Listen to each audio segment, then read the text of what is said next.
Welcome to the Psych Central Show, where each episode presents an in-depth look at issues from the field of psychology and mental health, with host Gabe Howard and co-host Vincent M. Wales. Hello, everyone, and welcome to this week's episode of the Psych Central Show podcast. My name is Gabe Howard, and with me, as always, is Vincent M. Wales. Before we get started, I want to remind everyone to subscribe to us on Apple Podcasts, which is formerly iTunes, Google Play, or wherever you listen to our show. And please do us a solid and leave us a review because we'll appreciate it. And remember, don't hesitate to reach out to us directly at show@psychcentral.com. As podcast hosts, Vin and I spend a lot of time researching things, finding out information, and presenting it to our listeners, you. And we get a lot of mail where people are like, I don't like that. I don't like what you said. And, sometimes it's about an opinion.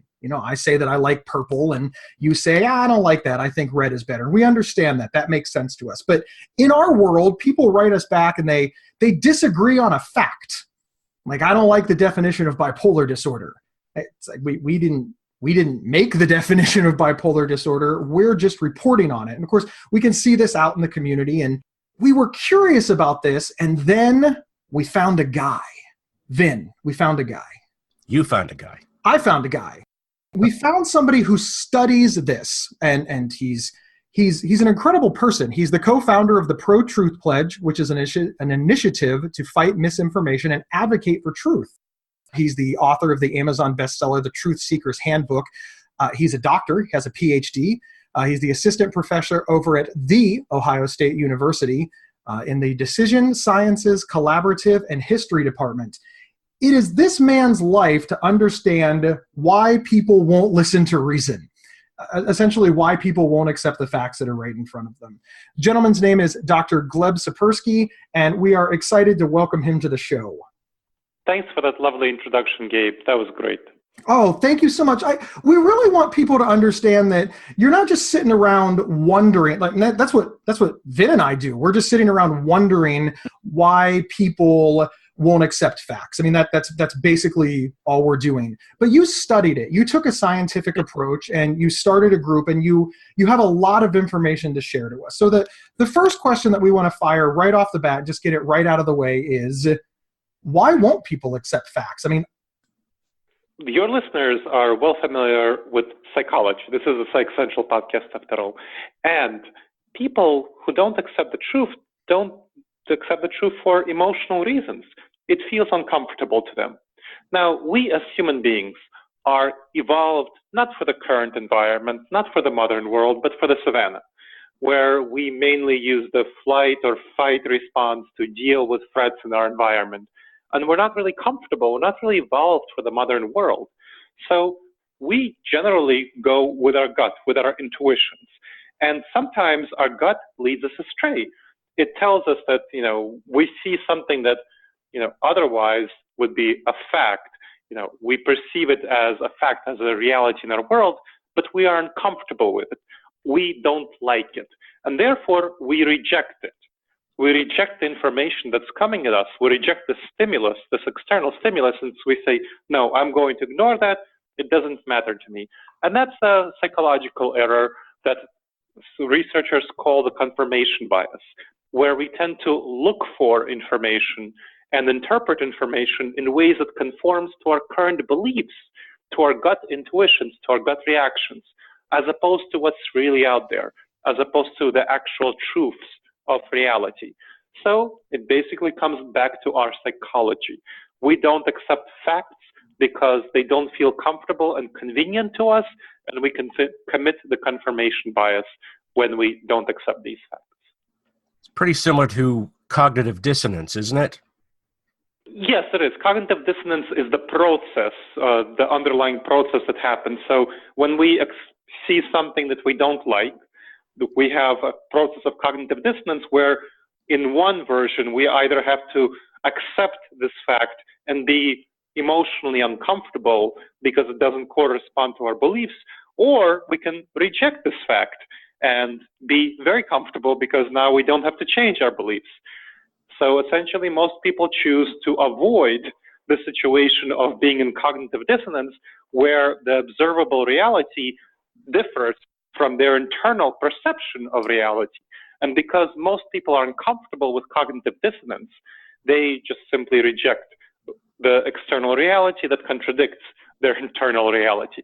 Now, we can certainly work to overcome this, and there are many techniques to overcome this, but most people are just uncomfortable dealing with cognitive dissonance. When somebody comes up to me and says something negative about my best friend, and I don't want to look at those facts, I don't consider it confirmation bias. I consider it being a good friend. That's loyalty. And our society is set up to respect me for that loyalty rather than chastise me for not being willing to look at the fact. So I get praise for being a good friend, and there's no consequence to refusing to look at that data point. How does that kind of play into it? Because in my mind, I just did a good thing, so I'm good. Right. So people perceive loyalty as good, and that all goes back to our tribal instincts. From an evolutionary perspective, it's beneficial in most cases, for us to protect members of our tribe rather than orient toward the truth, rather than orient toward the facts. So we are evolutionarily set up to protect our friends and loved ones, even by lying for them, even by accepting misinformation about them. So ignoring the facts about them, whether they committed a crime or did some bad stuff or whatever, we are evolutionarily set up to reject that information and to protect people who we perceive as part of our tribe. Now, that works well for a savanna environment. It doesn't work that well at all for a modern, complex society where we have to interact with people from all different tribes who don't look like us, who don't think like us, who don't feel like us. And then when we perceive these people as different, we reject them and we accept bad information about them because they're not part of our tribe.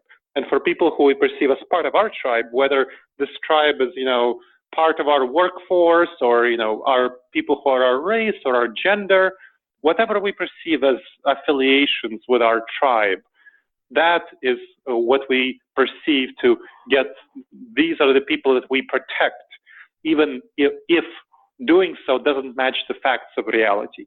So in order to overcome these tendencies, which are really harmful, these are the tendencies that result in racism, sexism, polarization in politics, polarization in various other spheres, really bad stuff, stereotyping. In order to overcome them, we have to overcome our gut reactions. In fact, I often do consulting on diversity and inclusion for HR staff in various organizations, and this is the kind of stuff I talk about, how we have to overcome these biases that come from our evolutionary background. We have to overcome our gut reactions. We can't be the savage human beings who we have grown up to be without any sort of changes. We have to be civilized. We can't be natural. We can't go with our guts. We have to adopt new behavior patterns in order to live in our modern, complex society. Oh, thank you so much, Gleb. We're going to step away, but when we come back, we want to hear some of those techniques, some of those ideas, and I have a note here that says to ask you about EGRIP. That's all coming up after the break. We'll be right back.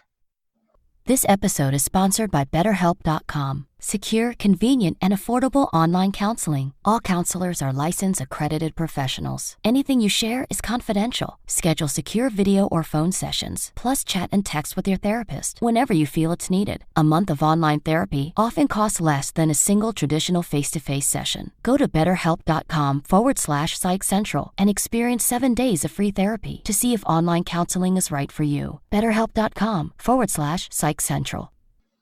Welcome back, everyone.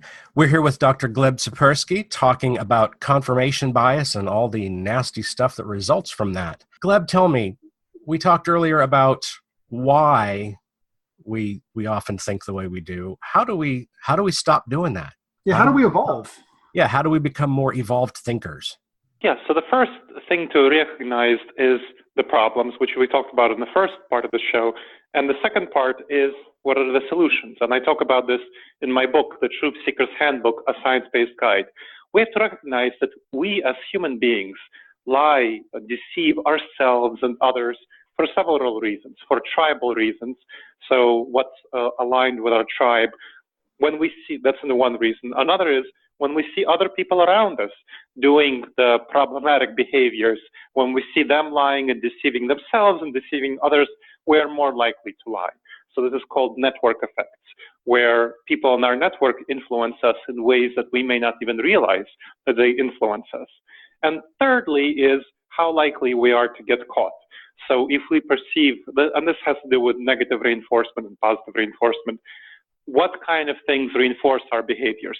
If we can lie to ourselves and to others and get away with it, we will be more likely to do it, and vice versa. If we are punished for lying in some way or other, then we will be less likely to do it. So in order to address these things, that's what we have to think about. And in order to help us as human beings, both ourselves as individuals and ourselves as a community and ourselves within a broader society, to have a greater orientation toward the truth, that's the motivation for me to create the Pro-Truth Pledge at protruthpledge.org.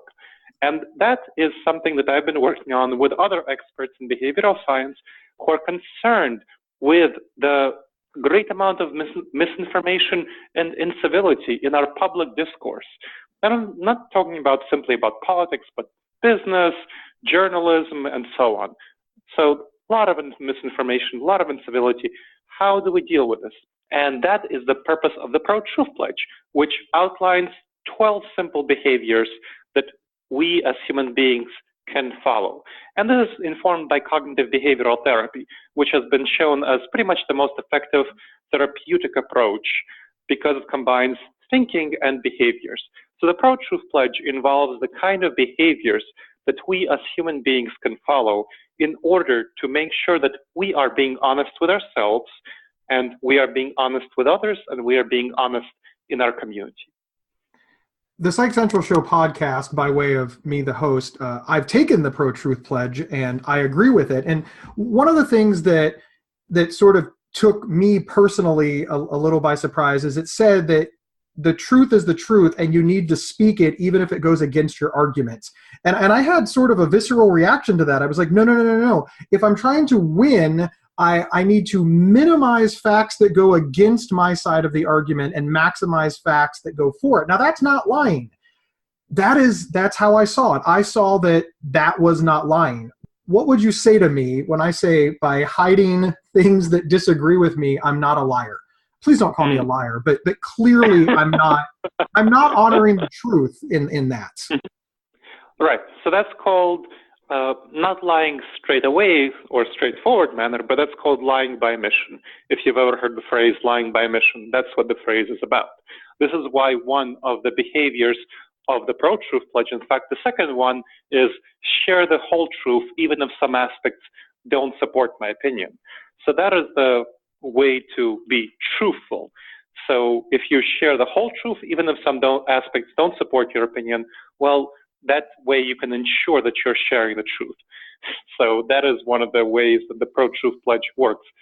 And another way that it works, another behavior is sharing your sources so that others can verify your information and fact-check information to confirm it's true before accepting and sharing it. Acknowledge when others share true information. Ask people to retract information that reliable sources have disproved, even if those people are your allies. So here we go to the community part, and celebrate those who retract incorrect statements and update their beliefs toward the truth, which is another community part.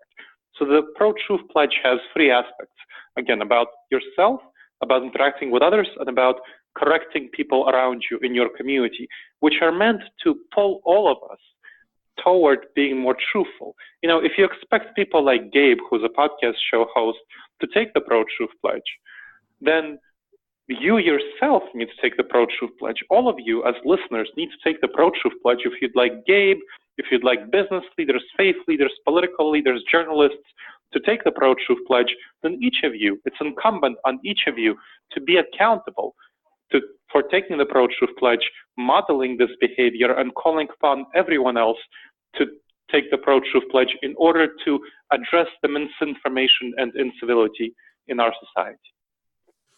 Thank you so much. I learned a lot by taking it. I feel the desperate need to point out that I considered myself to be a very honest person before, but you're right. By reading it, I realized that, I don't share information that doesn't support my argument because I may have considered it, but I don't want to, quote, muddy the waters.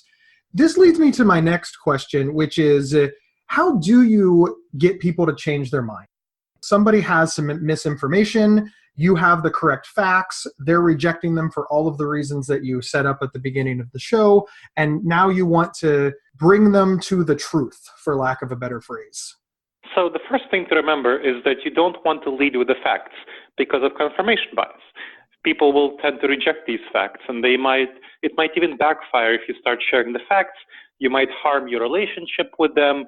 They might even have a stronger attachment to their incorrect beliefs. It happens sometimes because they have an emotional negative reactions to you sharing the facts. So you don't want to lead with the facts. Instead, you want to understand where they are, their emotions, and this leads to the EGRIP strategy. So this is a really great strategy that you can use to help lead people who have some misinformation, who believe a falsehood, into believing the facts. So EGRIP is an acronym for emotions, goals, rapport, information, and positive reinforcement. And that describes the 5 steps of the strategy. So first you figure out their emotions. Why are they believing the falsehoods? So for example, if somebody believes that vaccines cause autism, they might have concerns about vaccines because they love their child. That might be their concern, and they don't want their child to have autism. So that might be the cause of their concern. So once you figure that out, you establish shared goals. So then you say, okay, totally understand. It's a very noble goal to not want your child to have autism. Then you want to build rapport. That's the third step. So rapport is building trust. Talk to that person, the mother, about, wow, being a mother, you really care about your child's health. That's so important. You're a wonderful mother. Totally understand your concern about your child's health. That's super important. And in general, reflect their emotions. Show that you understand their concerns. Then this is a good stage to talk about how you took the pro-truth pledge yourself and you're following these behaviors. And then I invite her to take the pro-truth pledge as well for the sake of this conversation, making sure that you're both orienting toward the facts, toward the truth, because the best way to keep her child healthy is to orient toward the facts of reality. And this is a stage where you orient toward sharing information. So this is the 4th stage, not the 1st stage. You talk about the facts of this stage, and you can talk about, hey, there are so many cases of measles recently where people who are unvaccinated in 2017 was the largest year of measles epidemic of measles in the United States for a very long time. People got sick, people died because they weren't vaccinated. And you can show the mothers the pictures of kids with measles and how sick they got and how terrible that is. Say, hey, you never want that to happen to her child. So there's a lot of danger of that happening. And to show how dangerous it can be to not have someone vaccinated and how this would undermine your whole goal of having a healthy child, and say, hey, you might be concerned about autism, but let's think about broader health issues, the measles and other sorts of problems. Talk about the other sorts of diseases that might come to her child if she doesn't get the child vaccinated, and how terrible that would be. And finally, end with P, positive reinforcement. Talk about how great it is that she changes her mind, updates her beliefs, and orients toward keeping her child healthy, and which essentially means getting the child vaccinated, and how hard it is to do, and how noble it is that she focuses on her child's health in all areas of health. So that would be the strategy for EGRIP with vaccines and autism, and you can apply that to any sort of broader efforts to persuade someone who currently believes falsehoods to orient toward the facts instead. Sounds like a great strategy, as you said. Also sounds difficult. It is difficult. It's something that requires empathy and understanding of the other person. But this is the only thing that you can do if you actually want to change their minds. Arguments really don't change people's minds. They just result in a lot of shouting and wasted time and energy. So if you actually want to change people's minds, EGRIP is a wonderful alternative. I can speak to this as a mental health advocate. I haven't used the EGRIP strategy because I just heard of it recently, but I learned a long time ago that when somebody disagrees with me, if I just start, yelling at them or disagreeing with them or arguing with them or minimizing their opinion or viewpoint or worldview, it didn't cause them to all of a sudden jump to my side. It caused them to dig in their heels and refuse to bend at all, because now it was about their personality versus my personality. And that was just an argument. Whereas if I said, that's not how I see it, and then I listened to how they saw it, and then we found some common ground things to agree on, all of a sudden they felt like if they changed their opinion and agreed with me, it wasn't a case of Gabe winning or a case of them being bullied or a case of them losing face to their public, but of them evolving. And I didn't come up with a great acronym for it. I just sort of realized early on that nobody is going to change if I browbeat them, even if I'm using facts. You can't hit people with facts. People just don't like being hit. Gleb, thank you so much for being on our show. We're pretty much out of time. Do you have any final words to leave our viewers with? All of your links will be available in the show notes. We highly encourage people to check out Dr. Tsipursky's work. It is incredible, and you'll learn a lot. It's really neat. So again, any last words, and then we'll go ahead and scoot on out of here. Yes, I would recommend and call on everyone to remember to not go with their gut, to not be savage, and to orient toward being civilized and intentional, and orient toward the truth and the facts. To check out the Pro-Truth Pledge at protruthpledge.org, and my book about this subject, The Truth Seeker's Handbook, a science-based guide, which is available on Amazon. And I hope all of you join me in being more truthful. Thank you so much. Thanks, everyone, for tuning in. And remember, you can get 1 week of free, convenient, affordable, private online counseling anytime, anywhere by visiting betterhelp.com/Psych Central. And we will see you next week. Thank you for listening to the Psych Central Show. Please rate, review, and subscribe on iTunes or wherever you found this podcast. We encourage you to share our show on social media and with friends and family. Previous episodes can be found at psychcentral.com/show. Psychcentral.com is the internet's oldest and largest independent mental health website. Psych Central is overseen by Dr. John Grohol, a mental health expert and one of the pioneering leaders in online mental health. Our host, Gabe Howard, is an award-winning writer and speaker who travels nationally. You can find more information on Gabe at gabehoward.com. Our co-host, Vincent M. Wales, is a trained suicide prevention crisis counselor and author of several award-winning speculative fiction novels. You can learn more about Vincent at vincentmwales.com. If you have feedback about the show, please email talkback@psychcentral.com.